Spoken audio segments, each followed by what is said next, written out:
Hey everyone! So today we're jumping into something really cool from David Rubio called Read, Speak, Connect, a journey into Spanish language mastery. We're going to look at a whole new way to think about learning a language, one that's less about boring chores and more about, actual discovery and connecting with people. So let's be honest for a second. Have you ever felt like this? You're staring at a huge pile of flashcards, just trying to force vocabulary into your brain, and it all feels, well, totally separate from the real, vibrant world of Spanish speakers. It's a super common frustration, and it's exactly what we're going to dig into today. But what if we flipped the script? What if the real goal wasn't just to memorize a bunch of grammar rules? What if it was actually about connection? Connecting with stories, with the culture, with real people. That's the heart of what we're exploring. A way to learn that's not only more enriching, but frankly, way more effective. Okay, so let's get into the nitty-gritty. To really get why this new approach is such a game changer, we first have to talk about why the old methods don't always work out so well. Just think back to any language class you've ever taken. It's usually endless lists of words and these super complicated grammar rules, right? But they often don't have any real context. The point here is that this kind of learning can feel so removed from the culture, making it almost impossible to see how people actually use the language in their everyday lives. And this slide just lays it out perfectly. On one hand, you've got rote memorization, basically just repeating things over and over, hoping they'll stick. But on the other hand, you have contextual learning. Imagine finding a new word in an amazing short story. When you learn it that way, it's not just a word anymore. It's attached to a feeling, a character, a whole scene. It has meaning, which makes it so much easier to remember. So, if context is the secret sauce, where do we find it? Well, that brings us to the very first pillar of this method, reading. This is positioned as the absolute gateway to getting good. This quote from the source really nails it. Reading isn't just a passive thing you do. It's an experience. You're completely immersing yourself in the language, not just learning words one by one, but seeing them in their natural habitat. And this image just captures that feeling, doesn't it?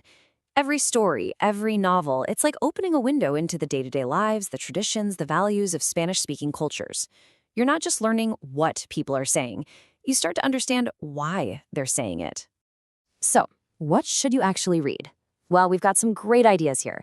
You could dive deep into a novel for a really immersive experience. Or if you're short on time, short stories are perfect. You get a whole story in one go.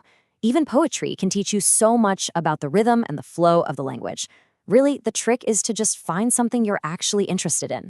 But reading, of course, is only half the battle. The next big step is taking all that knowledge you've absorbed and turning it into actual conversation. This section is all about getting comfortable and finding your voice. And the secret weapon for building that confidence, a mentor. Now, this isn't just a teacher who's going to circle your mistakes in red ink. A mentor is more like a guide. They're there to give you that encouragement and to share those little cultural details you could never, ever get from a textbook. I mean, think about it.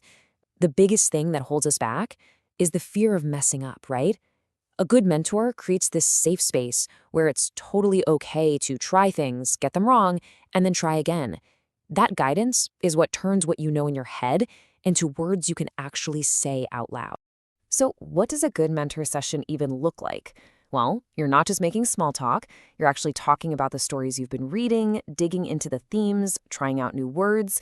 You're role-playing real-life situations, and most importantly, you're getting that specific, personalized feedback that helps you improve. Okay, so all this reading and speaking, it's all leading up to the final, and I'd argue the most important piece of the puzzle, connection. Because at the end of the day, that's why we do this, isn't it? This slide just says it all. Learning Spanish is so much more than just being able to order a coffee in Mexico City. It's about closing the distance between cultures, building real relationships, and just being part of a bigger global conversation. It's about seeing how much we all have in common. And look at this. It actually breaks down these amazing benefits. When you learn another language, you literally start to see the world through a different lens. It builds your empathy, gives you a much deeper understanding of other cultures, and it just leads to this huge personal growth.